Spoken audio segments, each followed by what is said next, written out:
It is Tuesday again, another time to talk local football right here on La Presse Refait le Match, streaming on Spectrum Television. I mean, it's right here in front of you and also all over our social media platforms. Ladies and gentlemen, welcome to another edition. Well, today we will take a look at the just concluded MTN Elite 2 Championship, where Aigle and Panthère returned to Cameroon's top flight, and also the man of the moment. We get to talk with the Elite 2 top scorer, Ikose Juma Conrad, and also do a projection of the grand finale of Cameroon's Premier League, the MTN Elite 1 Championship, which will be played this Thursday in Mbapelipe and at the Annex, the Reunification Annex Stadium. It's going to be an interesting encounter as we still have 3 teams in the race for the title. Everyone, welcome. It is La Presse Refait le Match. Well, today I have 3 guests with me in the studio in no particular order. I'll start with Angu Leslie, Vice President of Eyes of Hope's Academy, the team that is playing the MTN Elite 2 Championship. Well, they've successfully gained or maintained their spot in Cameroon's second tier. So next season, you will definitely see Eyes of Hope's Academy in the MTN Elite 2. Angu Leslie, welcome. Good evening, Lady Ladonette. Good evening to your guest, Conrad and Roger. Good evening to all viewers of STV this evening. I hope that we're going to have a good time together on La Presse Refait le Match. It's going to be an amazing time, and just a little correction. It's not Roger, it's Tony Frank. Tony Frank is a sports analyst with eye for beautiful goals. The man you would always see in the stadium whenever Canon Sportif is playing. Unfortunately, he did not show for Canon against Young Sports Academy, but they did get their first win of the season. Beautiful encounter that we will look at today. Tony, welcome. Good afternoon, Oni. Good afternoon to my panelists. Good afternoon to all of our viewers. I'm always glad to be here with you, and I hope we will have a good time. Yeah, I'm quite happy to have you. You know, you were not there last week, but a week before last, we had a great time. We didn't hang out, you and all. It was such a memorable time, and we're happy to have you. Me too. Yes, the last but not the least is the man of the moment in the MTN Elite 2 Championship. One was scored 15 goals, offered 4 assists. What can I say about him? It's been a brilliant run. Second season in the MTN Elite 2 Championship. Jumba Conrad Ikose is the man you want on your team, but he's with Eyes of Hope's Academy. Good evening. Good evening, ma. Good evening, Tony. VP, good evening. I'm really glad to be here. Yeah, we're happy to have you too. You know, I've seen the interviews you've done before with your media officer, and your voice is really loud.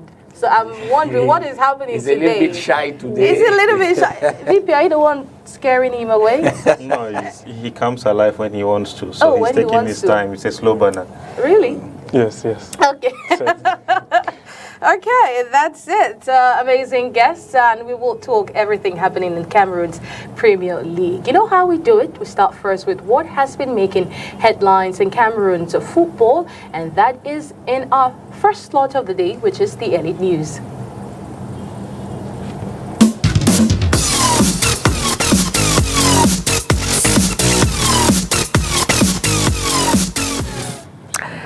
Welcome back. If you're just joining us, it is La Presse Refait le Match right here on Spectrum Television.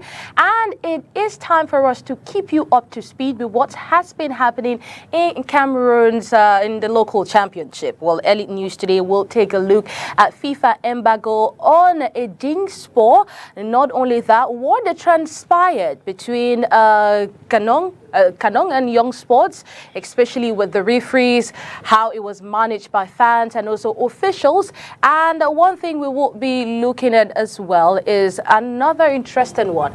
Unfortunately, it is Germain Daniel Jog. Unfortunately, he's no longer with us. He gave up the ghost last Saturday. Let's take this report. The World Football Governing Body, FIFA, has imposed a registration embargo on Ding Sport of the Leke due to the club's failure to settle the outstanding salary owed to Ivorian forward Drissa Diarra Suba. The disciplinary action detailed in a recent press release follows the club's non-compliance with financial obligations to the player who represented Edingspor during the 2022-2023 football season. The administrative leadership of Parenthèse Sportive has publicly criticized coach Sor Simplice for prematurely announcing his resignation as the team's coach. According to the club's account, Coach Simplice was sidelined during the last game due to his failure to attend a critical crisis meeting convened by club officials. This meeting took place after the team suffered a 1-3 defeat against Edingspor, despite initially opening scores. The club alleged that the former Baffomen United coach insisted on fielding a particular player, even though this decision contributed to the team's loss. The club has issued a 48-hour ultimatum for Coach Simplice to provide clarification on these matters. During match day 6, Young Sports Academy and Canon Sportif ended in a brawl at the Bona Musadi Stadium. The atmosphere was charged with tension. Match official Tani Shedrack found himself escorted out of the stadium by security after fans expressed their displeasure with his alleged poor officiating. The Cameroon football family mourned the demise of Germain Daniel Njok, former player of Feu Vazu Elite. Aged 23, the deceased gave up the ghost on Saturday after a prolonged illness. The Cameroon Football Federation has sent out its condolence message to his immediate family and friends. Well, we also send out a heartfelt condolence to the family of Germain. Really unfortunate. May his soul rest in peace. Well, that is how we saw it on Elite News. It's time for us to move over to the second segment where we talk about the games. Let's move over to the Elite Games in Gando.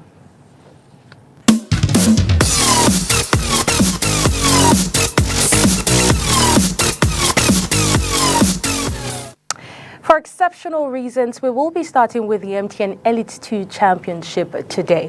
Well, this Cameroon second tier has concluded over the weekend with the Parenthèse Aigle de Mungo winning the MTN Elite 2 Championship and Parenthèse Sportive joining them to ascend to Cameroon's top flight, the MTN Elite 1.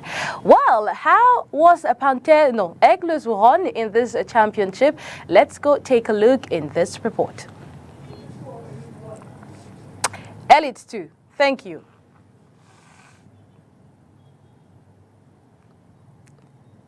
While waiting for the producers to get that right, I guess I'll just ask one or two questions to you, someone who watched that game, Young Sports Academy against Canon Sportif.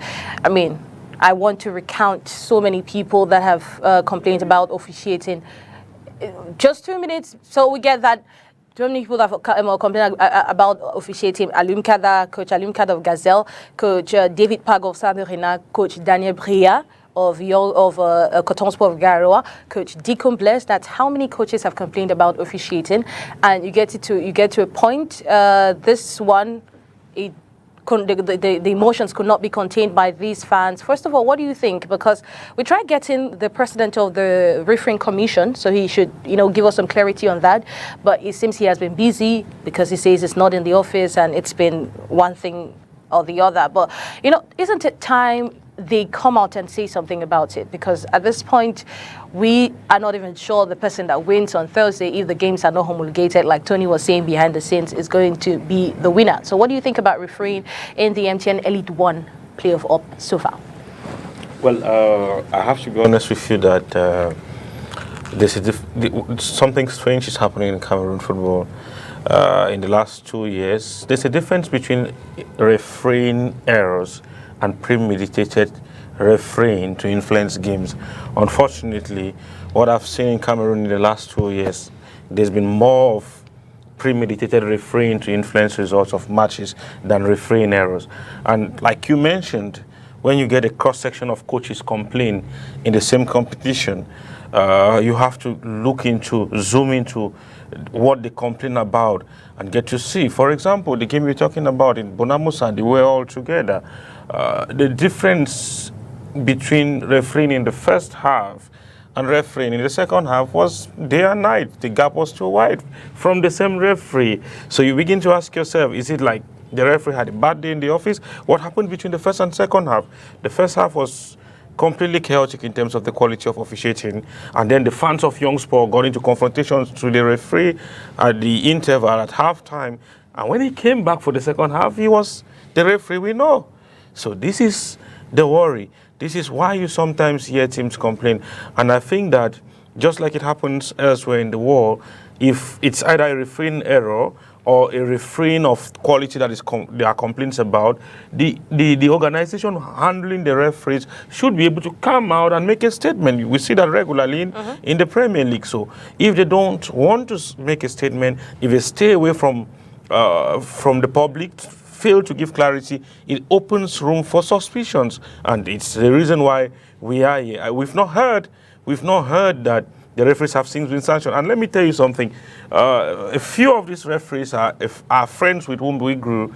A referee knows when he does a bad game. It's sometimes, as normal human beings, they know when they've influenced the results of matches, and they know when you can easily detect when it's an error.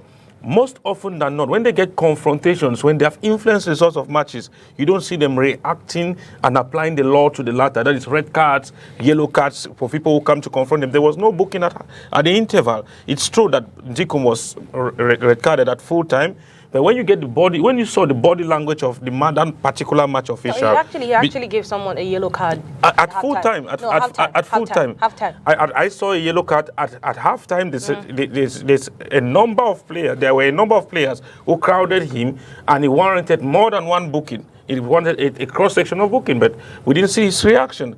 And at the end of the second segment, it was when he applied the law, and unfortunately, the deed had been done. For me, I think that we need to go back to the drawing board if we want to have better champion of our country, one that can represent us like Cotton Sport did in 2008, like Oryx did in the 60s, like Kanong in the 80s.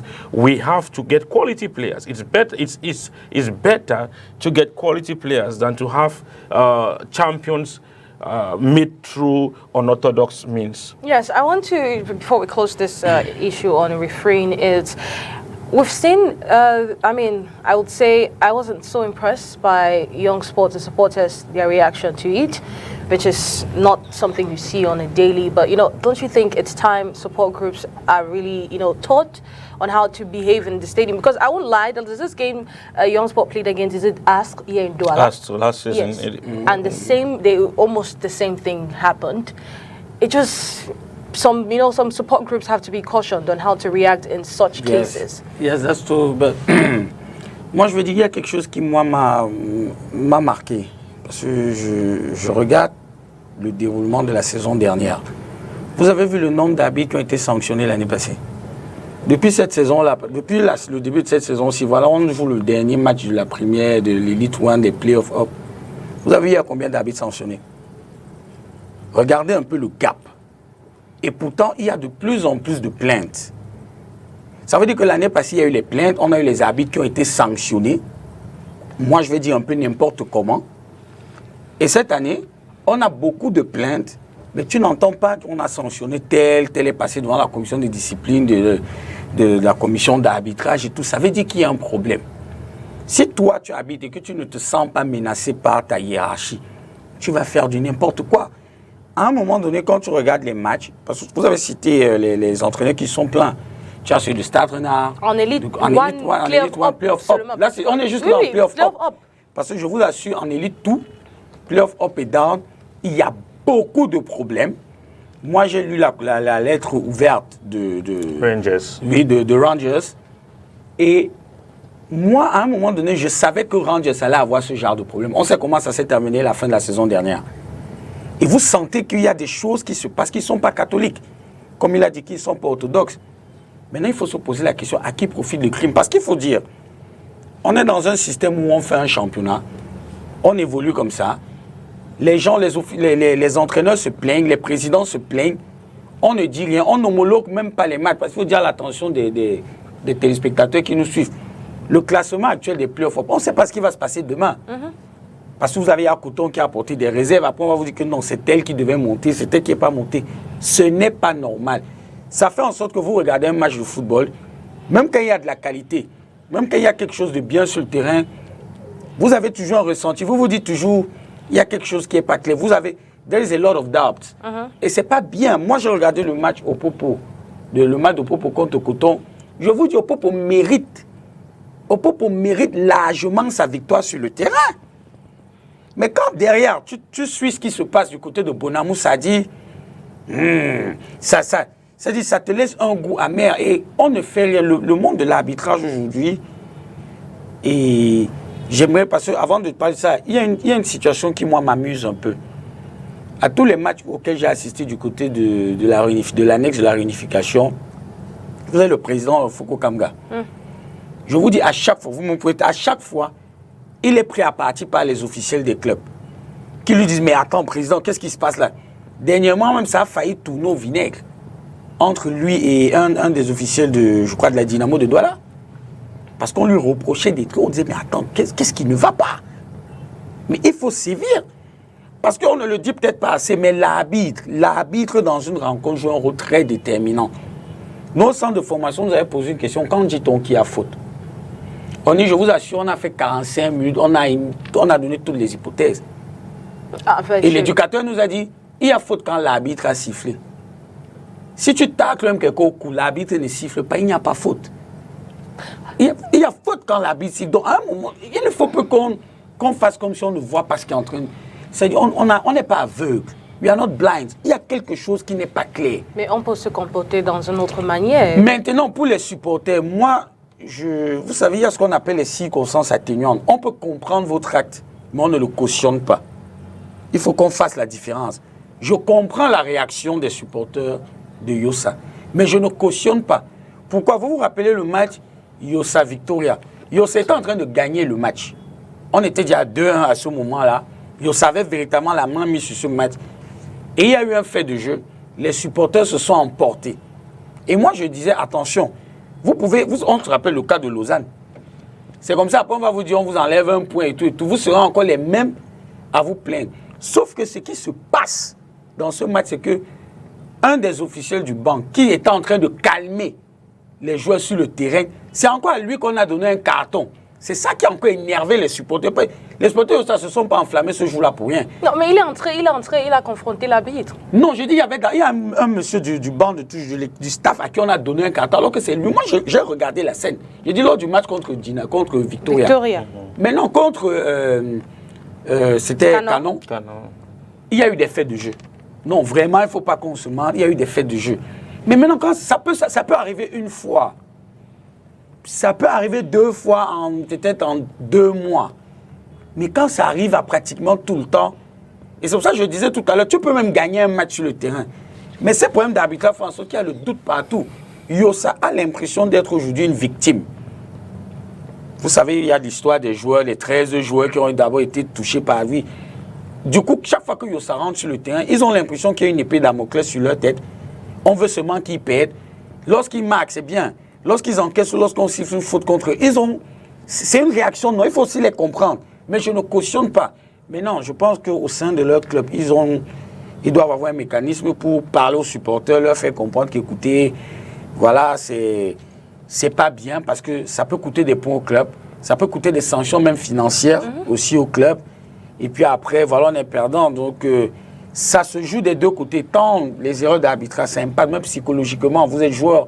Vous rentrez sur un terrain, vous avez 1, 2, 3 actions, on siffle n'importe comment. Tu peux péter un cas. Moi, j'ai vu Shinjo qui d'habitude est tempéré. Moi, je l'ai vu complètement sorti de son match contre Victoria.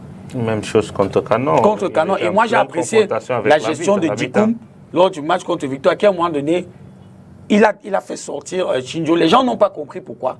Mais moi, j'ai tenté de dire non, il faut qu'il sorte. Okay. Parce que là, il n'est plus dans le match. Donc, à un moment donné, il faut véritablement que ce problème d'arbitrer. Et puis, pour chuter, tu as toujours la sensation qu'il y a. Parce que j'ai dit tout à l'heure, à qui profite ça? Tu as toujours la sensation qu'il y a une personne à qui ça profite et c'est pas bien. Okay, well, let's move on. We'll get to the elite games if those behind the scenes are ready.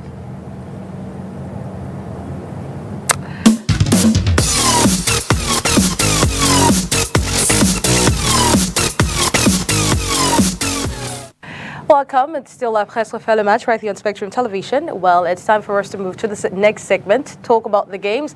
And like I said, we will be talking about the MTN Elite 2 Championship today. Exceptionally, we'll start with the MTN Elite 2 Championship because it has ended over there in the West region. I talk about EG that finished top in the MTN Elite 2 playoff up with 16 points. Well, the Mungo side defeated Jiko of Banjul 3-0 in the 7th day of play to validate their Elite 1 ticket. Let's look at Aigle's run in the MTN Elite 2 playoff up.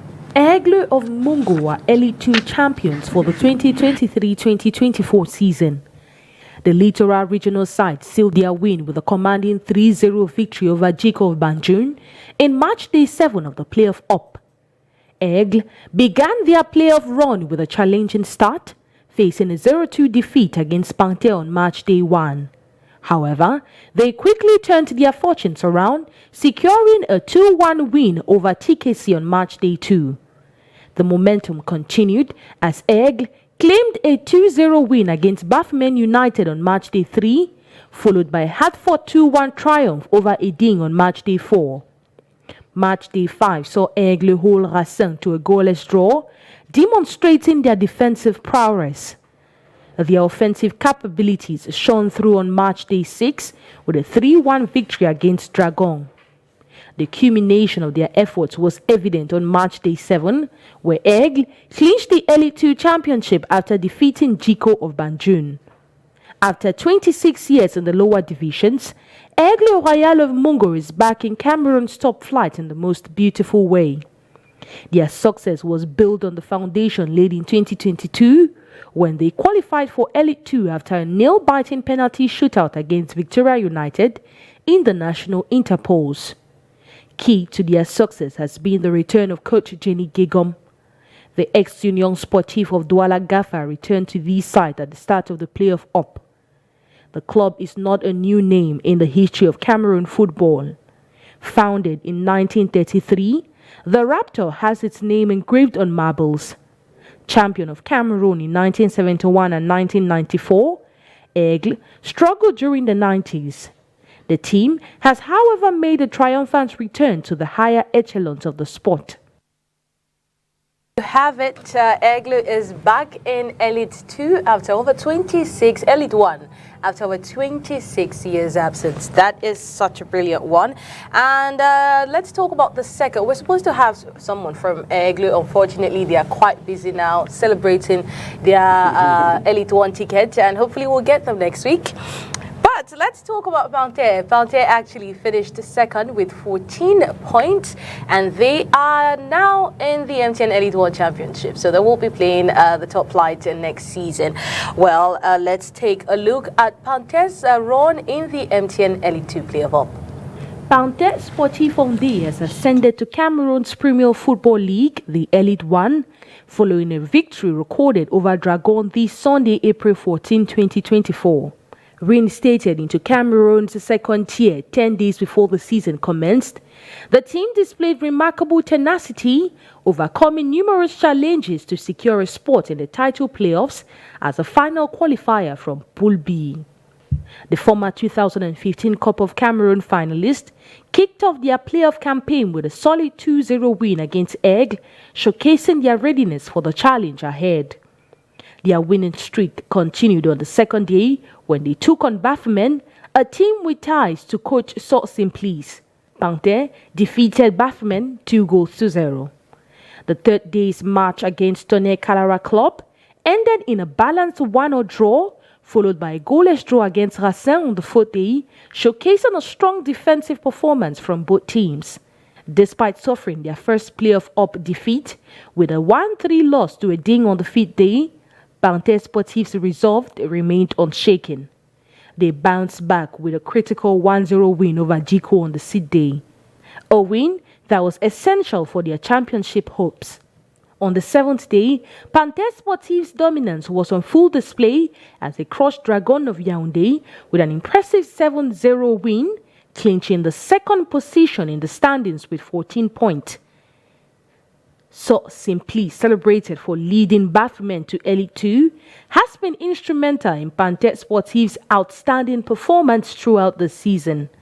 The coach has, however, stepped down from his role, having achieved his goal, and now sets his sight on pursuing more ambitious challenges. Indeed, sourcing, please. It's still, I mean, because regarding what the administration have actually released a statement yesterday, and they're like, you'll have to explain to us how you resigned. And he says he's actually looking into that. But we got an opportunity to talk to him. We will look at that in the later part of the show. But this Panthère's ascension into MTN Elite 1 Championship was predicted right from the start. The president, Gelis Jampom, if I'm pronouncing that right, thank you. Well, yes, he had actually, when they played ISO Hopes Academy in their opening game back there at the Limbe Centenary Stadium, he told us that his ambitions in this season was to win or go to take an Elite 2 ticket, grab an Elite 1 ticket, and he finally did. And for Tony, who says Cameroon Cup should start very soon, he says they are out for the Cameroon Cup as well. Let's listen to him. The president of Panthère Sportive. L'objectif, c'est quoi? C'est monter en première division. Ça, c'est l'objectif premier. Les moyens ont été mis à cet effet. Monter, regagner l'Elite 1. C'est ça, cette objectif sont fixés. Il n'est pas interdit qu'on puisse aussi convoiter la Coupe du Cameroun. Au-delà, n'est-ce pas, de la montée en première division, nous allons jouer cette Coupe du Cameroun-là. Nous allons jouer cette Coupe du Cameroun. Et puis la Panthère Sportive de Ndé est un habitué, n'est-ce pas, de cette compétition. Nous avons 2 coupes quand même dans nos poches. Donc, n'est pas interdit après 6 ans qu'on fasse encore rêver, n'est-ce pas, les spectateurs, du moins les supporters de la Panthère Sportive du Ndé SA.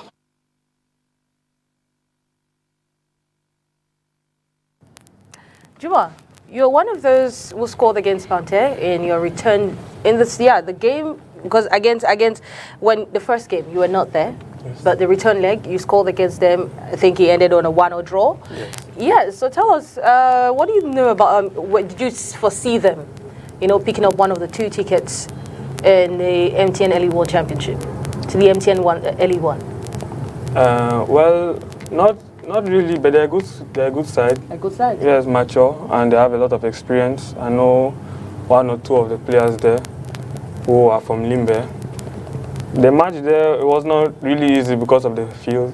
The field was not the best, but we tried. They scored us an early goal, caught us off guard. We are used to passing the ball from the back.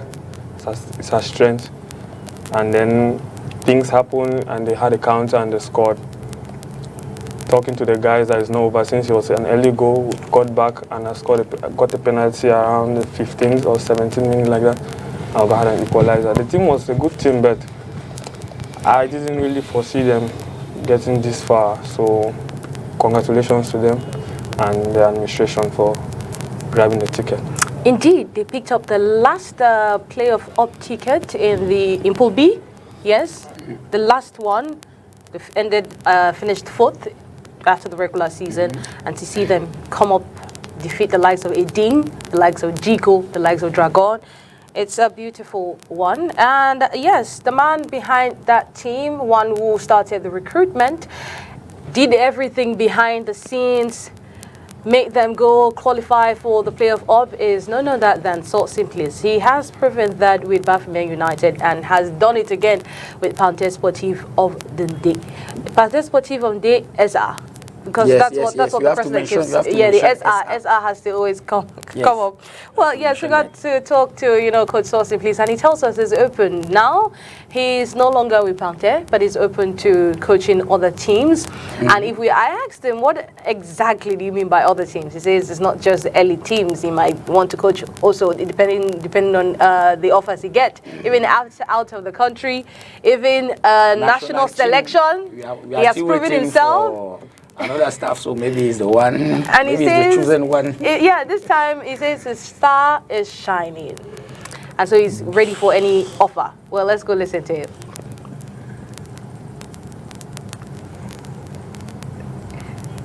I guess we'll come back on that.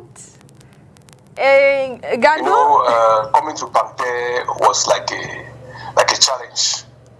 they restarted Panther 2 weeks before the beginning of the season. And I was already with doing the recruitment of Buffmen. So I finished the recruitment of Buffmen, then the call came. So it was very difficult to decide. But at the end, I said, why not trying it? So I went to Bagante. Upon my arrival there was no player there. I said, where am I going to? I had to build a team in less than 2 weeks' time and to make the team be competitive. So, but what motivated me more was that the person who contacted me is that Panther wants to be in MTN 1. If there is one person in this country that can do that, it's only you. That was my first motivation. Because the person had a lot of belief in me. So from there, at the beginning, we had problem of licenses, but and then we were behind the others as far as the training was concerned. The others had 2 months, 3 months ahead of us. So it was difficult. We had few licenses. As they were going by, we had 1 or 2 other licenses. But from the 4th day of play, that's where everything started. We played from the 4th day of play to the 7th day of play of the first round. No, we didn't lose any match. Then all the whole second round, same. We had a great run. So from there, the team was already fit. Then we succeeded in doing a very, very, very good recruitment during what they usually call Mercato. How did your previous experience working with Baffomen actually influence your approach with Panther Sportif?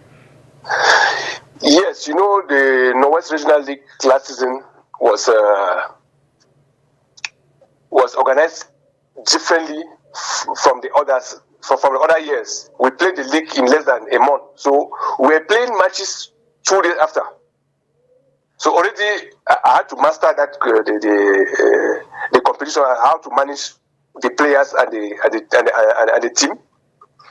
So it helped me already that when I went to the Interpol, we were playing the same format 2 days after. So I had an advantage over the other coaches, how to manage those situations. So when I came to Panther, they play off the same format. So you see that I had an edge over the others as far as organizing or how to manage such situation during such competitions. Yeah, that's quite interesting. Well, another question I want to ask you is, because you made mention of licenses and how things picked up around the 4th day of play, what would you say were the challenges you faced and how were you able to overcome them at that point with Panther? Panther is what they call a key mythic. So you have a lot of pressure from the administration, the supporters, the elites, everybody, because all of them wanted the team to be at MTN 1. But at the beginning, the results were not there. So you can imagine it was not easy. People were coming left and right, everybody proposing, this one criticizing. But I had the support of the administration. And then I know that during a period, they said they doubted, but I told them, let's go. Everything will be okay. So at the end, the challenges are meant to make people grow, and I think I gained a lot from those challenges. Since I think two seasons now, things have been happening. You remember the first edition of the National Under 18 Tournoi de Région. I went with the Northwest Under 18 and we were national champion. I came back. I was doing my ACAF course, so I was sent to PWG. PWG was at the bottom of the table, and then at the end we saw PWG was maintained at the MTN 1, and then qualified for the final. Then Bafmen came. They said they wanted a helping hand. I went there, and you know all what happened. We became Norwest champion, and then we went to the Interpol. So today I was with Panther. Although the last match I was not present, the 7-0 match, but I was with Panther, and everything is going well. I think if I was saying, if I was to talk as we speak in the street, I would say it's the time for my star to shine, and my star is shining. Obviously, your star has shined, across the regions. Attaining that objective, if I may put it like that, you decided to resign. What's the next, what was behind this, the motivation behind this decision? The person who contacted me in Panther told me he wanted Panther to be in MTN Elite 1. Panther is already there. Now, what's next for coach? What next? My phone is open. Okay. Yeah. So you're waiting for the next challenge, I guess. Yeah, I'm waiting. I'm a coach, so as I said earlier, my phone is open. Even when my phone is off, the battery can answer a call.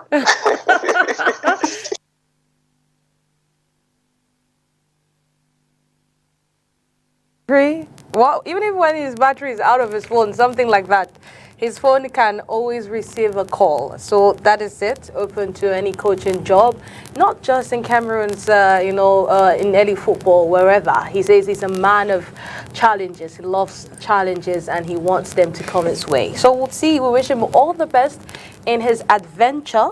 Maybe he might resolve issues with Panther and they see him continue. But wherever he goes, we send all our best wishes. Now, let's talk about Conrad Juma, the top scorer of the MTN Elite 2 Championship. Like I mentioned, back then in the Southwest region, he had been fantastic. Was the top scorer of the Southwest Regional League, played with Victoria United, now with Eyes of Hope's Academy, and in the MTN Elite 2 Championship, he finished as top scorer, the second season playing in Cameroon's second tier championship. And from my findings, he said when he played with Victoria last season, he wanted to finish as top scorer, but unfortunately things did not work out as planned. But he was looking forward to the next season, and Eyes of Hope's Academy finally gave him that opportunity, which he has made use of. Well, let's go look at Juma's run so far, how his exploits, not just with Eyes of Hope's Academy.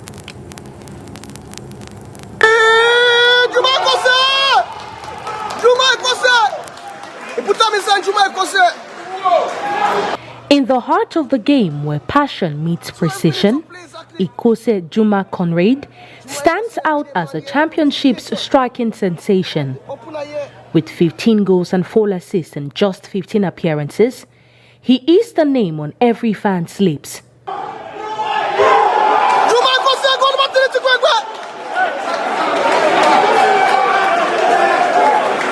His journey from Victoria United to Eyes of Hope's Academy for a record 400,000 francs has been nothing short of a fairy tale.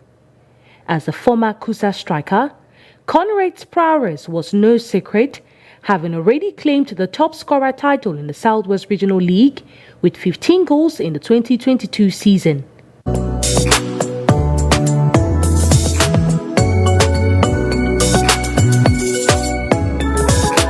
Isosa, recognizing a diamond in the rough, snapped up the striker in a complicated transfer arrangement that saw him miss the first 2 games of the season. Signing Juma from Victoria United added his lethal edge to the ambitious squad. The Southwest Regional League sensation repaid their faith in style, bagging a brace in a second match under the gaze of an adoring home crowd against the stalwart Rangers FC. At just 18 in June, Juma shifted gears in the playoffs with 9 goals in 7 matches and 3 assists, breaking records and setting new standards. His accolades include being the first to score a brace and a quadruple for Isosa in Elite 2. Juma's path to greatness was sealed with a Newcomer Award at the Boa Food Awards in 2023, a nod from the esteemed sports media. Lauded by journalists like Kache Renee as an ingenious teenage sensation and celebrated by Boa Food for his exceptional qualities, Juma is displaying the potentials of a complete striker in the nearest future. With 15 goals to his name, Juma has not only met his personal benchmarks, but has also stirred the hearts of fans and rivals alike, leaving a thrill of anticipation for what's to come from this striking prodigy, feeding from excellent service from Ivan Yachet, Are Jefta, Ashu Breeze, Gangura Tensi, Agbo Clinton, Serge Bengono, and even 2023 National Interpol's best player, Albert Tiku. There you have it. We have him with us, Juma Conrad Ikose. I want to ask you, my first question is, do you have a thing for 15? Because in the Southwest Regional League, you scored 15 goals. In the Elite 2, you scored 15 goals. You have to break the ice. Yeah, do you have a thing for 15? I don't really know, but the number is really peculiar for me. Yes. Even me, my first season, I started with Cali University. I was at 15. Yes. I see. That's nice. And always 15 goals. Yes, and even my profile on Instagram and every place, Twitter, Conrad Juma 15. So I don't know. I'll try next time. I think maybe you should change it to Conrad Juma 20. 20, maybe. try it.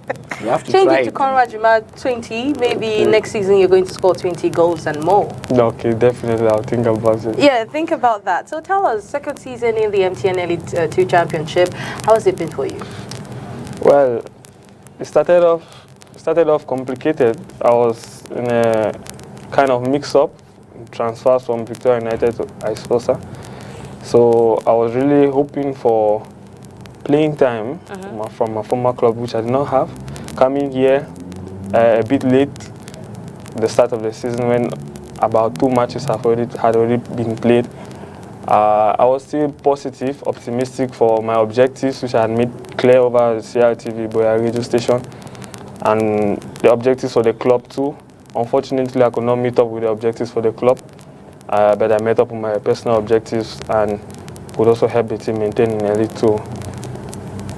Yeah, how's the transition, from Victoria, even though you're still in Limbe, Victoria United to Isopop's Academy? Was it a smooth one? Because, I mean, from what I heard, from what I read, it says it was quite difficult. You had to adapt to the new faces you met at Isopop's Academy. Well, for the change from Victoria United to Isosa was not really bad for me, because the faces there I already know.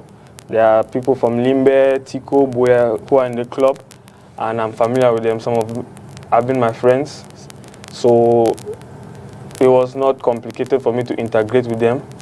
The coach who knew me, who saw me, who had seen me play since from Cali University in the regional league, entrusted me, and then administration also gave me confidence, and so that's how I took off and things started turning up for me. 15 goals in 15 games is incredible. How do you manage to keep up that high level of performance? Well, as I said, I started off late. Others were already scoring, and it was kind of discouraging. It was kind of discouraging, but once I reached, I think, 6 goals, I told myself, I can do this. And I always have this slogan I take from, because my mentor and inspiration is Cristiano Ronaldo. The second place will never be acknowledged. I always fight to be the first.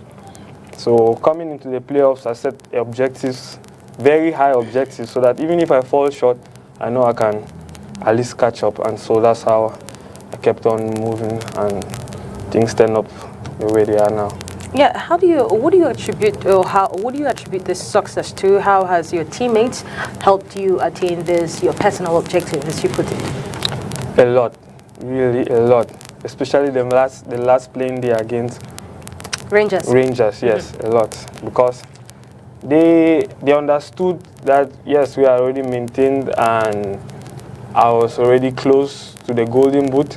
I think I was on 11 goals, and the guy from Tournai passed me by 1 goal, 13 goals. I was 12 goals. So I told him, like, come on guys, please. I really need this. It means a lot to me. And they really supported me, so I really thank them a lot. I want to also thank my mother, who keeps on encouraging me.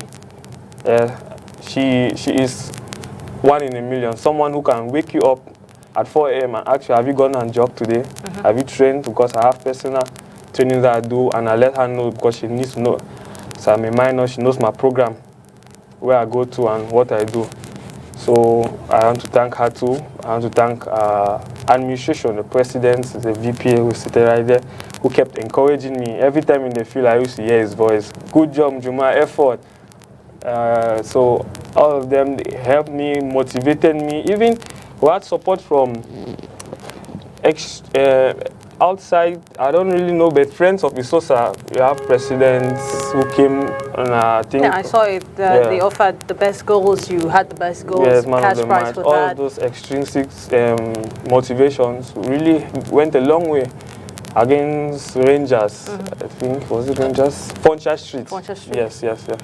So all those little motivations, encouragement, support from the team, all those contributed for me having those goals in the playoffs. Yeah, you've been quite consistent, and as a young player, what do you do, to keep your head down? Because, they say pride comes before the fall of a man, and it can be really, really challenging. You have this, you think you've gotten it. What do you do to keep yourself down at this point? I've had 15 goals, but I want to do more. I want to go for more. I want to have more. What do you do? Well, I take every stage I go through like a new challenge. Yes, I forget about everything. Like now, highest goal scorer for Elite 2 is done and dusted for me. I'm looking forward to the Cup of Cameroon. The game is there to take the team to the highest level possible and score as many goals as possible. Last time with Victoria United, I think for Victoria United, I was the highest goal scorer in the Cup of Cameroon. Scored over 5 goals. So what keeps me humble is I tell myself what you have achieved is nothing compared to what you need to achieve. Because I don't feel like I've achieved anything yet to still be at this level based on what I dream to achieve.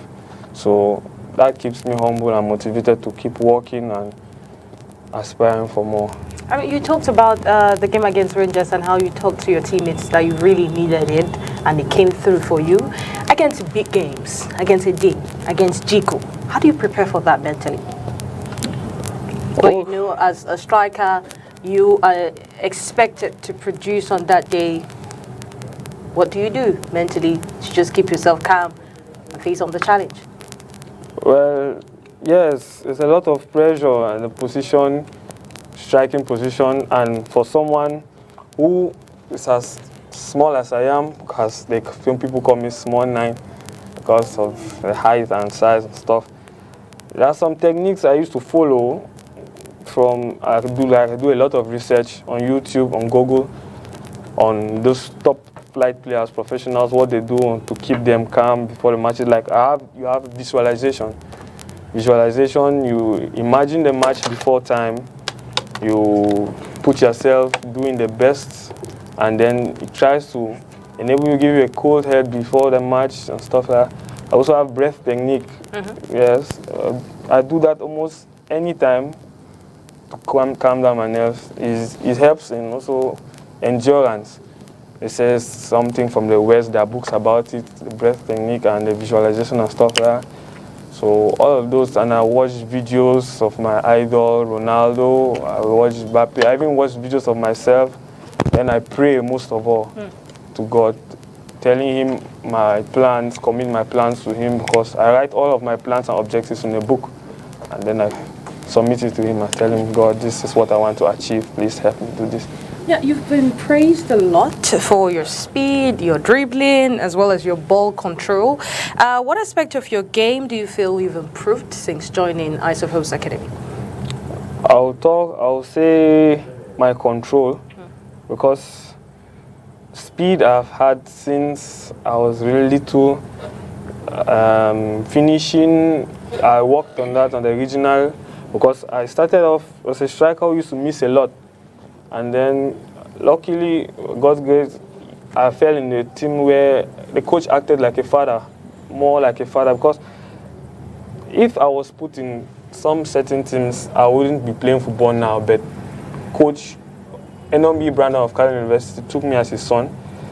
After the season where I had a very bad run, he took me on 1 month personal training about finishing. I even have his notes that he used to talk to me on how to gain confidence in front of the pole. So I worked on that, I clarified that. Well, what I gained, the aspect I've gained in Eyes of Hope Sports Academy is my technique, confidence on the ball. Yeah. What can you say, VP? He is such an amazing talent, but he's just one of the many talents Eyes of Hope's Academy has at the moment. How would you say he has contributed to this team this season? Yes. Well, the first thing I would say about the boy is it's a general lesson about life, not only him. Never judge people based on what others tell you when you need them, especially if you know them before. Because it's a boy I knew before he joined the club in his last season at Catholic University Sports Academy, and then when the option came to rope him into our club, we had some persons who reached out to discourage us how he could not play again and things like that, and we said, okay, fine, we stick on the risk that is not worth it, so let's see how it goes. And then it happened the way it happened. When he came, I think in the first weeks he struggled. It wasn't very glaring. I remember the game we played in Douala, his debut, 1 p.m. against Leopard. It was scorching heat. Like, we got his clearance like the night before the game. And then we did everything to make sure his license left Yaoundé at 4 a.m. We were waiting by the roadside. We were in a hotel just before you go to the Japoma Stadium. We were waiting by the roadside till around 11 when they were going for the technical meeting. We were not sure if he was playing or not. There were two of them, him and Benjuel, who had a complicated switch from Victoria to our club.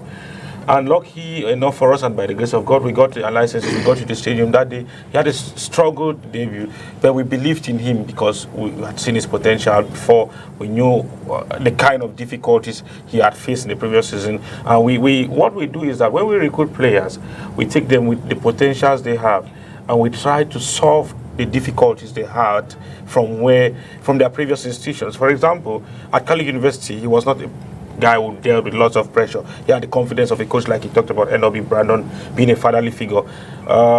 We felt like we could also be fatherly to him, and it will help him deliver more. So when he came in the first game against Leopard, it wasn't very easy. He didn't score, but Mbeng scored. And then for us, we took pride in the fact that there were two of them in this difficult situation. One got a goal for us. So the second game, we also gave him the chance. The coach trusted him and gave him the chance to start. That was against, I think, Rangers in Limbe. I remember when I came to the hotel, he was climbing down the stairs. I called him, I had him in my arms, and I told him, don't have pressure here. We have lots of talented players around here, the Tikus, the Jeftas, and these players will score. So if you don't score in the previous game, don't let it get into your head in this game. Calm down yourself. At some point in time, your goals will come. And he got on the pitch that day. He scored 2 and provided an assist. And that's how we got this guy scoring for us almost every other game. He's not the kind of top scorer that maybe in the last 2 playing days he racked in maybe 8 goals or things like that. It's only against Rangers that he got his first hat-trick of the season. He consistently delivered across the season. And one thing I appreciate about him is his character, and I hope that he keeps that character till till he becomes the greatest of his generation. He's the one that he likes to serve. Like you notice in some of the footages, he carries the team back and things like that. He keeps his head cool. Like he said, his ball control has really improved. If his first touch and control was this good from the beginning of the season, I think he would have gone past that 15 goals mark. But this is football. They play every weekend or every 3 days with the intention of getting better. He is getting better. I just urge him, particularly his teammates and those around him, to stay grounded, work harder. For this game they call football, the most important is the next game. Okay, the most important is the next game. When we're coming, you talked about how you were talking about him to someone. Oui, en fait, parce qu'il faut dire, quand je suis arrivé, je vous ai dit, je ne marquais pas le phase, mais j'ai parlé de lui avec quelqu'un qui me disait, oui, il y a un attaquant là, du côté de Youssa, qui est plutôt pas bon. Youssa, Issosa, excusez-moi, Issosa. Et ce qu'il appréciait, c'est la façon dont il se déplace dans les petits espaces. Parce que c'est très important quand tu es un attaquant. C'est bien, tu peux être rapide, tu peux être technique, mais la façon dont tu te déplaces dans les petits espaces pour t'ouvrir justement le champ des possibilités, c'est important. Après, de ce que j'ai retenu, ce qu'il a dit, moi déjà, je te dis, je suis fan de Cristiano Ronaldo. Donc il faut regarder davantage, il faut travailler. Moi, le truc qui me marque, c'est ce qu'il dit concernant Aïssoussa. C'est-à-dire, il te dit, il est arrivé dans une équipe où l'entraîneur était plus comme un père. Et ça, c'est très important, ONI. Je dis ça pourquoi? Quand vous regardez les matchs dans le championnat camerounais, Elite One, Elite 2, nos entraîneurs ont ce problème. C'est un côté, il y a un côté psychologue dans l'entraînement. La façon dont tu parles aux joueurs. Vous avez des entraîneurs, un joueur fait une mauvaise action, il insulte et tout. Non, le joueur a besoin de ça. D'ailleurs, permettez-moi de vous couper. On a des sanctions chez nous quand un des employés insulte l'autre. Voilà, ça c'est très bien. Même pour les voilà, par exemple, un code de discipline. N'était pas au courant de ça, mais... Voilà, un code de discipline, c'est important parce que la façon dont tu appréhendes le joueur c'est comme une demoiselle à qui tu fais la cour. C'est-à-dire, il faut qu'il se sente en confiance. Vous regardez, par exemple, j'ai fait un podcast avec des mecs sur le Paris Saint-Germain, l'équipe que je supporte. Quand tu regardes les 6 derniers matchs de Mbappé, il a 1 but. Pour un joueur comme Mbappé, c'est pas normal. Maintenant, quand tu regardes la gestion de son cas, tu sais, ça fonctionne comme ça, c'est à l'affect. C'est dans sa tête. Maintenant, si lui, il est conscient que le coach lui a apporté une plus-value, maintenant, moi, je vais te dire, si tu es déjà dans cette situation, fixe-toi des défis personnels.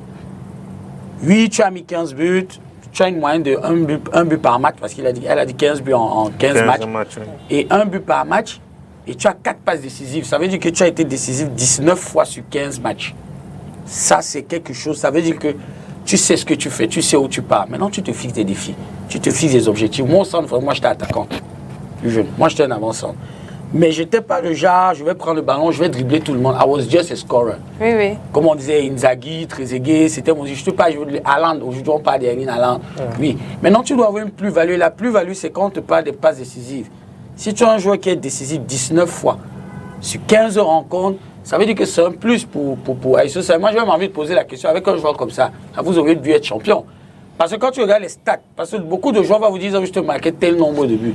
Tu vas aller regarder le nombre de passes décisives, ça ne suit pas toujours. Bon, après, c'est à lui de tracer sa trajectoire, de travailler davantage et de se dire que ce n'est pas fini. Tu es meilleur buteur cette année, tu dois te fixer des objectifs plus hauts. Si c'est 15, comme on t'a dit, tu vas sur ton Instagram, tu mets Conrad 20, peut-être ça va. Oui, ça fonctionne. Vous ne pouvez pas expliquer, mais c'est le côté métaphysique du football.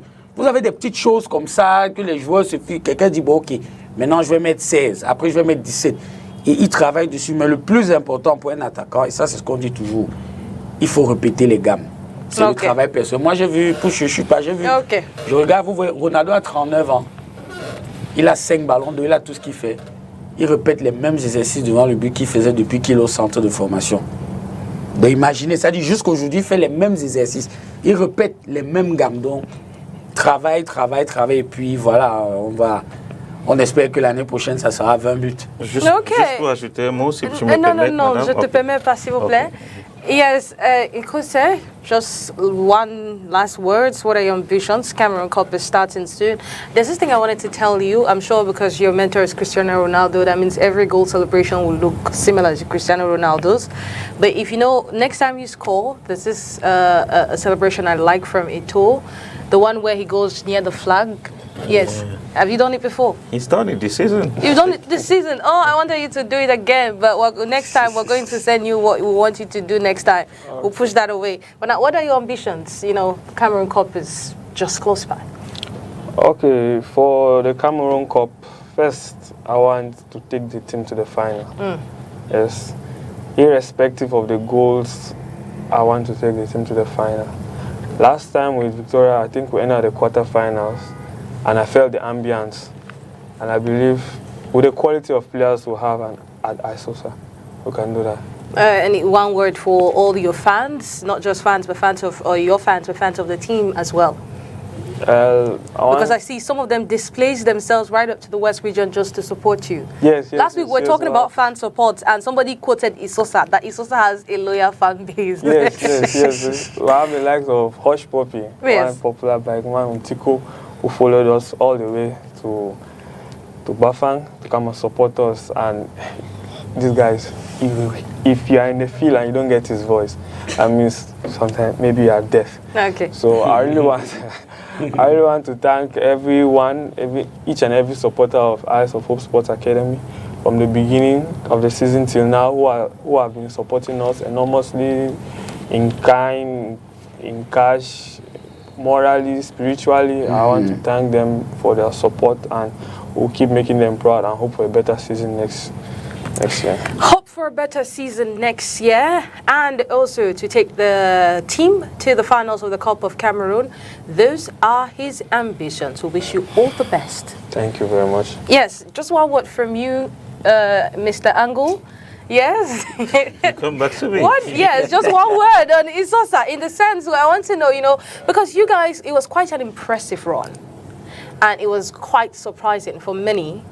Were in the field the other time, and Manyaka was telling me, oh, I think Isosa might literally end up in the playoff up, but it just happened you guys did not make it. Yes. What exactly went wrong? We don't regret. Okay. Conrad says he did not meet the team objective. We don't regret. Everything that happens to us, we accept it, that it's God's will, and we move from there. Remember when we redesigned this project 3 years ago, the first season we missed out on the regional playoffs for the Condominium Interpost in Southwest, and there were lots of regrets. The season Victoria came to Elite 2, and we accepted the result and worked hard, and then the subsequent season we got promotion as champions of the Interpost. Okay. So my brother Tony was talking about how we scored this much, and we were in champions. In fact, we scored 41. And it's the highest tally this season. 41 in all in the whole season, the full season, 21 matches. We conceded 20. We won 11 of our 21 matches, played 5 draws, and only lost 5. We lost to Ejing at home and away. We lost to Dragon in Yaoundé. We lost a crazy game against Njiko in Banjul, and one against Yafut, a game against Yafut where we had 8 XG. We had 8 shots on target. The goalkeeper made 6 decisive saves. We hit the post twice, and we lost 1-0 in Bafang. So for us, we accept it. They shared the goals across. He got 15, Jefta got 6, Tiku got highest assist in the championship, 8 assists. So it's a collective team with lots of quality. It's important to also note that Conrad was not the first choice penalty taker for our team during the playoffs. When we got a penalty against Renaissance, it's Agbo Clinton that took the penalty, though he was chasing the golden boot. So it's a collective effort that they play for each other. And my prayers for these boys is that after a season like this, you guys of different agencies, you guys of the media, help us keep these guys humble and keep them together, because sometimes what makes it work is not because one person is excellent, it's not because one person is, he's got talent. Look at that goal, for example, from Albert Tiku. He was the best player in the Interpost and the top scorer, and he didn't have an excellent season. So what we expect from those who follow us is help us galvanize these boys, let us add more quality to them. Obviously, we're scouting throughout the season. Next year, the team will be 10th. It will be our 10th anniversary because it was created in 2015. So we hope to come differently next year. Our ambitions next year will be completely different from that of this year. This year, our ambitions were we just wanted to be in the championship, but we would have accepted going to Elite 2. But next year, our ambition will be to win every other game. So we hope that we achieve that. President Kao Njomo Mokake and others who are investing in the team, the Prime Minister and Head of Government, PM John Gute, who supported us massively during the Interpost, Dr. Ndive Thomas, the population of Southwest and beyond who follow this team, even sometimes in the US of A. We know that in some games we didn't deliver as expected, but we are conscious of that. We'll work harder next year. They have to pardon us. We found ourselves in new territory, and the transition was brutal. We got promotion to Elite 2 in August. We started preparing for Elite 2 in September. We played our first game in October. And imagine the expenses and the demands for that. For that run. I think we thank God that we finished an injury-free season. We didn't have lots of difficulties with injury. Kudos to our medical and fitness staff. We hope that next year we'll be able to deliver. And I want to beg that. As others complain, we rarely complain because we are an academy, but if people who are football-loving people see a developmental project like this, they should at least allow us play, because in some games this season, we felt like we were not allowed to play by the match officials. We hope that next season it will be different. Hopefully it will be different next season. We wish you all the best. I guess it's, I wanted us to look at the Albert Tickle School because it was something really beautiful. And just to close the page, ISO Hopes Academy as we move on to the MTN Elite One Championship. Let's get that beautiful goal by Albert Tickle. That was against ISFAP. Oh!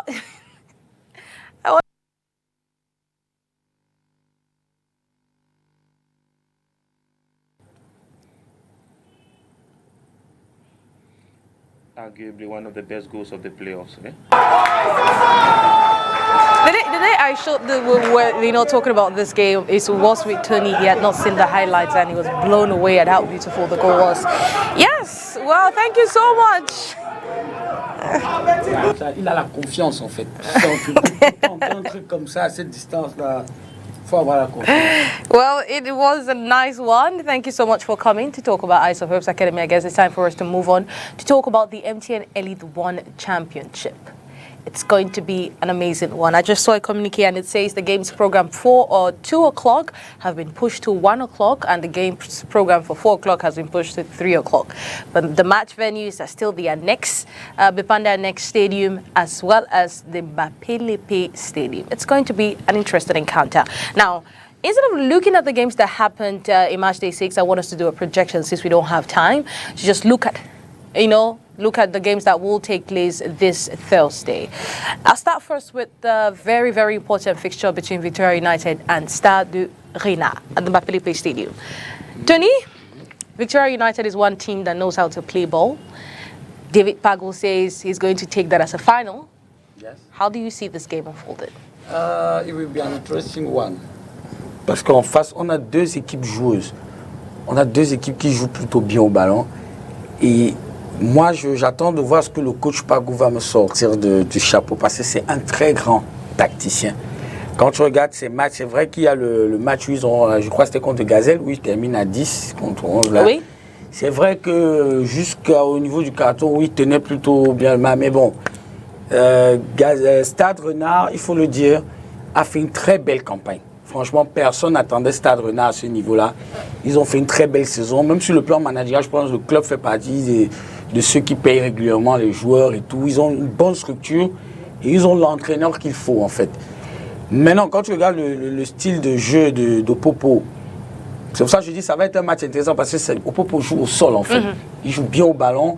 Et en face, tu as Stade Renard qui a ce qu'on appelle high pressure. Ils te mettent un pressing intense pendant 90 minutes. Et je veux voir. Maintenant, à côté, il y a aussi la gestion des émotions parce que au coup d'envoi de ce match, Popo est à 90 minutes d'être champion du Cameroun. Quand tu regardes les joueurs de Popo, il y a beaucoup de jeunes joueurs là-bas. La pression. Comment est-ce qu'ils vont gérer ça? Parce que je peux dire à vous assurer, tout l'Imbé sera ici. Ça, je suis sûr, les mecs vont venir en masse pour ce match-là et c'est normal parce qu'il y a un possible titre de champion à la fin. Si ça commence pas bien, comment est-ce que les mecs, les garçons vont gérer ça? Tu as un garçon comme Jude Eno qui a pas encore 16 ans. Comment est-ce qu'il va gérer ça? Parce que c'est une toute autre pression. Hein. Les matchs que tu joues tous les jours, oui. Mais là, tu as la possibilité d'être champion du Cameroun. Et en saison régulière, il y a... En saison régulière, vous avez eu trop de problèmes. Bon, je ne veux pas revenir là-dessus. Non, en fait, je parlais sur le fait que Stade Rena les a gagnés à Limbe. Oui, Stade Rena les a gagnés à Limbe. Ils ont gagné Stade Rena, justement. C'est pour ça que je dis, non, là, c'est même une autre compétition, en fait. Parce que tu vas te rendre compte, ça sera surtout le mental. Footballistiquement parlant, on sait ce que Popo va faire. On sait ce que Stade Renard va faire. Mais ça va se jouer véritablement au mental. Parce que Stade Renard, il ne faut pas qu'on se mente. Je pense qu'ils ne peuvent plus être champions. Stade Renard, ils peuvent plus, je pense pas mathématiquement, ils ne peuvent plus être champions. Comment ça? En fait, bon, que ils ne peuvent plus, ça ne dépend pas que d'eux, en fait. Parce que pour que Stade Renard soit champion, il y a aussi le résultat de Yossa, il y a le résultat de Coton. Maintenant, il faut voir est-ce qu'on va homologuer, après l'homologation, qu'est-ce qui va se passer? Il y a beaucoup de choses. Pourtant, Opopo, en l'état actuel, a juste besoin d'une victoire. Même un nul. Même un nul aussi, parce que si de l'autre côté, ça ne passe pas pour Young Sport, avec un nul, ils peuvent être champions. Donc, c'est pour ça que je dis, c'est la gestion des émotions. Coach Pagou, moi, je connais, c'est quelqu'un qui va jouer le match à fond. Honnêtement, je suis sûr qu'il va tout donner. Il va tout donner sur ce match-là. Il va se donner une chance d'espérer. Après, il y a la magie du football. c'est comme il a dit, vous avez suivi ce qu'il a dit, tu fais un match, tu as expecting goals 8, tu as 6 occasions, 2 fois tu touches la barre, et puis de l'autre côté, l'équipe a une occasion, elle la met au fond. C'est aussi ça le football. C'est pour ça que je dis, c'est la gestion des émotions. Il faut, sur un match comme celui-là, c'est plus au niveau du mental. Plus au niveau du mental. As somebody who speak with Victoria United, what do you think they can, win the championship? As someone who speak for Victoria United. Yes. I really believe they can do that because, one, although, as he said, there will be a lot of pressure for young players, but as a young player like myself, I believe we have the capacity to play till the 90th minute. So even if the pressure comes in for the first 45, and then most of the players, I believe, Stade Rennais has mature players of age, by the second half, with the style of play they play, I believe they will have a lot of chances, and if they can concretize those chances, they can win the match and be champions of Cameroon. Win the match and be champions of Cameroon, but it's going to be a very tough one. For young sports, who will be playing at 3 p.m. against Colombe. The other way, I mean, you look at those still in competition angle. You have Colombe, you have Yosa, you have Victoria United. If you're supposed to, who do you think fancy their chances of becoming champions? I think Colombe is out of the picture. Young Sport. No, Stade Rennais, thank you. Yeah. Colombe is out of the picture with 8 points. Young Sport, they have a possibility. They still have 9 points if they win against Colombe, which I think is their prime objective now. They go to 12 points, and then the head-to-head advantage will help them be champions ahead of Victoria. We'll get to 13 points. 10 points. 10 so points. if they beat Colombe, they get to 13 points, which is the number of points that Victoria have now. So if Victoria also is a loser against Stade Rennais, then Young Sport goes ahead as champions. Now, if Victoria gets a draw and whatever happens, if Victoria get a draw, you're a champion because il y a la confrontation directe. At the moment, Victoria is already on 13 points. On 12. On 12 points. 12. So if they get a draw, 13 points, and Young Sport wins against Colombe, je crois que c'est champion parce que head-to-head a battu head-to-head, yes. Yeah. So it's a bit complicated. So there's a kingmaker in all of this arrangement, and that kingmaker is Colombe. If Colombe does her job against Young Sport, that is get a result, either a draw or a victory, then it completely puts Young out of the picture. Then it becomes a final between Victoria and Stade Rennais, because if Stade Rennais beats Victoria, she also stands a chance of going home with the coveted trophy. I think it's an interesting championship and season for us. Followers of Cameroon football. What I like most, I don't want to talk about the last match day. Whatever happens, there's an 80+% chance that Victoria United will be champions of Cameroon. It looks like a ready-made situation. It looks like a well-scripted drama. However, what I appreciate is the development of football and the results that clubs in Limbe have achieved in the last 3 years. Option Sports Academy not just in Limbe, in Anglophone zone, because I have my target. I don't want to derail from it. In the last 3 years, since after the Women's Africa Cup of Nations, Option Sports Academy getting to the quarterfinals of the Cup of Cameroon 3 years ago, losing to us, who eventually got to the final and lost to PWG. You have Victoria finishing vice champion of the Interpol and getting back to elite. The following season, that's a progression, getting to quarterfinal of the Cup of Cameroon too, and then the following season, Isosa finishing as the champion of the Interpol and having an honorable season. Victoria on the brink of winning the Elite One Championship. It tells you that infrastructures count. If we have infrastructure in all the regions of the country, particularly in Northwest Cameroon, where some good results have been achieved recently, including PWG winning the Cup of Cameroon 3 years ago, and getting to the final last year, and the Young Sport doing as much as they've done this year. I think it's a win-win situation to offer infrastructures to some of these regions, particularly the Northwest. If you look at the following of Young Sport during this run in the playoffs, the following of PWG 2 years and 3 years ago in the Cup of Cameroon final, it's a call for us to see how to invest in infrastructures in all regions of the country so that Cameroon, which is endowed with talent across the 10 regions, can have a greater pool of players to select for its indomitable lions, be it or the senior teams or the age category teams. It's going to be a championship of teams. It's a possible championship of teams who do not have experience, regular experience of playing in the CAF Continental competition. I mean, if Star now wins it, the last time they were in the CAF Continental competition was 4 years ago when they won the Cup of Cameroon, beating FAP in the final. If Victoria wins it, they're going to come back into Continental competition for the first time, in their history. Yes. If it is young sport, they're going to come back to continental competition for the first time, I think, since 2015.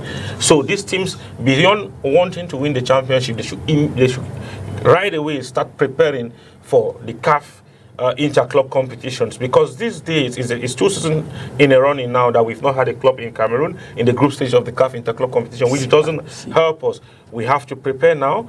And someone was saying something funny the other day, that if you look at the club licensing system, it is programmed not to work for Young Sport, because of Young Sport have openly said it, that they've not received their subvention from Fecafoot, which has not enabled them pay and motivate their players, which means that if consistency is anything to go by, if Young Sport emerge champions of Cameroon, Fecafoot, who took out Bambutus, will not allow them to participate in the CAF Champions League. So this adds to what he is saying there.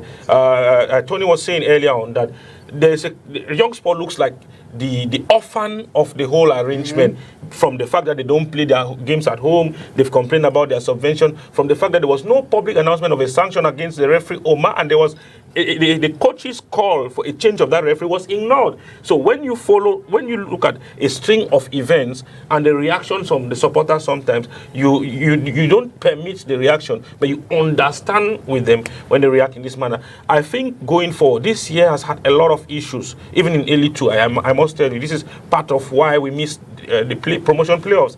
I think going forward, after this year, people can allow these behind-the-scene arrangements and allow Cameroon football play on the field of play. It is very important for the development of our football, because it's not been completely dead in the last 2 years, and it's not helped us. Remember, this last 2 years where we've had all of this chaotic refereeing and complaints is also the range of period where we've not had a club from Cameroon in the group stage of the CAF inter-club competition, which is the ultimate. When they go in there, they get hundreds of millions, which help in development of our football. So what shall it profit us to have premeditated winners and not conquer in the continental scene?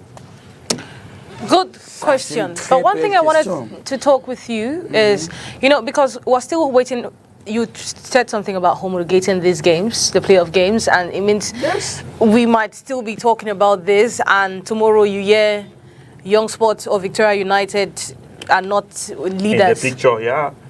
Ben, vous savez, c'est pour ça que j'ai vraiment adoré. Il faut prendre la partie de M. Angou, ce qu'il vient de dire là. Vous devez garder la bande.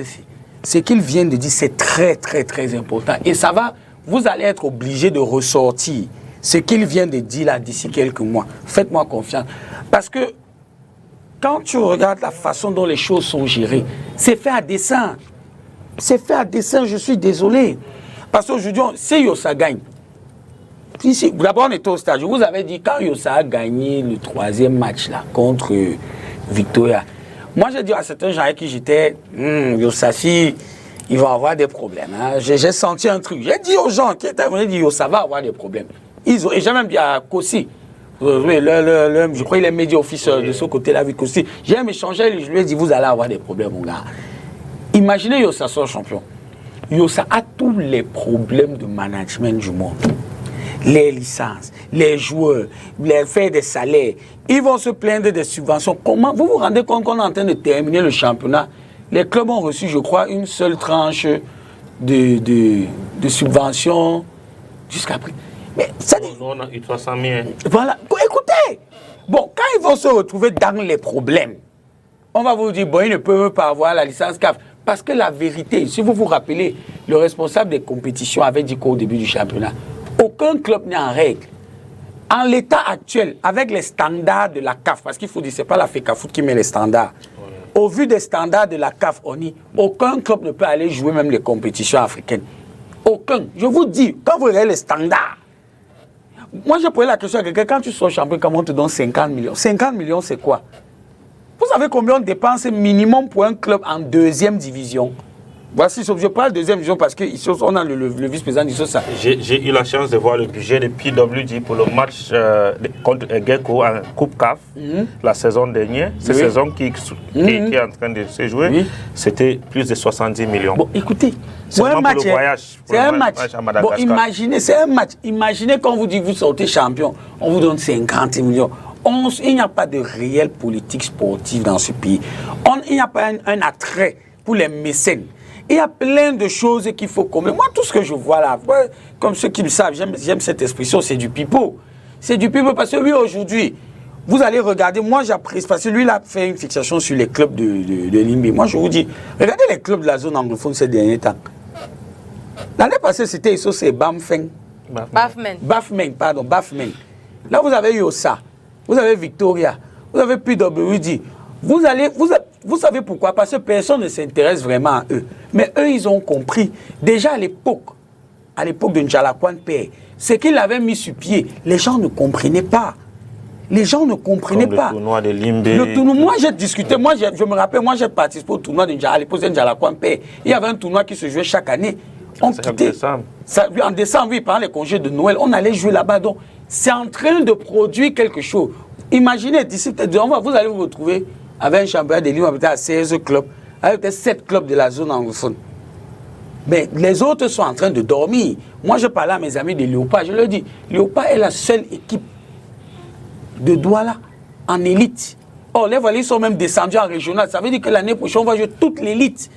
Sans une équipe ressourçante, il y a un problème de structuration de nos clubs, de gestion de nos clubs. Et parfois, la Fédé n'aide pas aussi. Vous savez ce que ça fait de ne pas avoir un club qui joue les commissions africaines? Vous avez vu la Super League, la Super League africaine.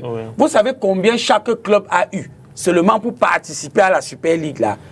Comment vous avez les clubs du Soudan? Chez Malone, il quitte d'ici, il va au Soudan, allez voir son salaire. En Tanzanie, pardon. Mais vous avez les clubs soudanais. Le Soudan, les clubs soudanais qui jouent. On ne veut pas se dire la vérité. That's our main problem. Au Cameroun, quand tu dis que quelque chose ne va pas, on te dit oui, même ailleurs, ça ne va pas aussi. Non, on ne veut pas on se voile la face. Aujourd'hui, on a les playoffs. L'année prochaine, il n'y aura plus les playoffs. Et vous savez que les playoffs, depuis 3 ans, sont la plus grosse source de revenus en termes de billetterie. C'est un problème qu'il faut déjà poser. L'année prochaine, il n'y aura plus les playoffs. Et en championnat, les gens ne viennent pas au stade. Nous mentons, ceux qui disent que les stades sont pleins, nous on est dans les stades. Donc, qu'est-ce qui va encore rapporter un peu d'argent l'année prochaine? Il faut déjà se poser les questions. Donc, véritablement, remettons-nous au travail et disons-nous qu'est-ce qu'il faut faire. Moi, les clubs, moi j'apprécie ce que Aïsso ça fait et puis je les encourage en attendant ce qui va suivre. Mais allez au stade parce que la dernière journée, si j'ai l'impression qu'on va assister et puis il faut homologuer les matchs. On attend. Well, just before we go, this tells they will have the payoff up at the stade next to Bipanda. Canon Sportif will play Gazelle at 1 p.m. and we will see Young Sports meet with Colombe Sportif at 3 p.m. and the Bapelipe Stadium Coton Sport of Garwa will clash with Dynamo of Douala at 1 p.m. while Victoria United of Limbe and Stade Arena will play at 3 p.m. That's it for the MTN Elite Playoff Up. Who will be crowned champions? We'll look forward to that. On Wednesday, we will see the pre-match press conference. It will take place, still to be decided. Hopefully, we get all the necessary information before then. Juste une petite question là. Est-ce que Aigle a eu les trophées, les trucs pour le champion comme en élite tout? Aigle, pas encore. Okay. Well, thank you so much. Juma. Thank you so much for coming. We wish you all the best, like we've been saying.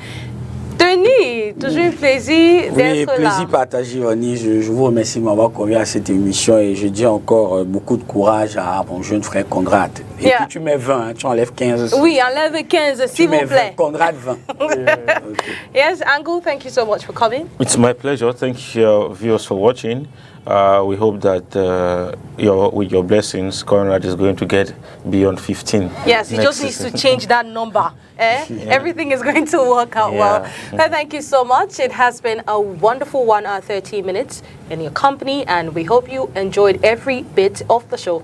When you have a wonderful time, see you on the Bapilipi or the reunification and next stadium. Make sure you come and support them, because the 12th man is going to be essential for whichever team will pick up, will be crowned champions of the MTN Elite One Championship. And do not fight. Do not cause any commotion. Just digest everything. Well, thank you so much. Have a wonderful time. See you again, same time, same station, every Tuesday. Have a wonderful evening. Bye-bye.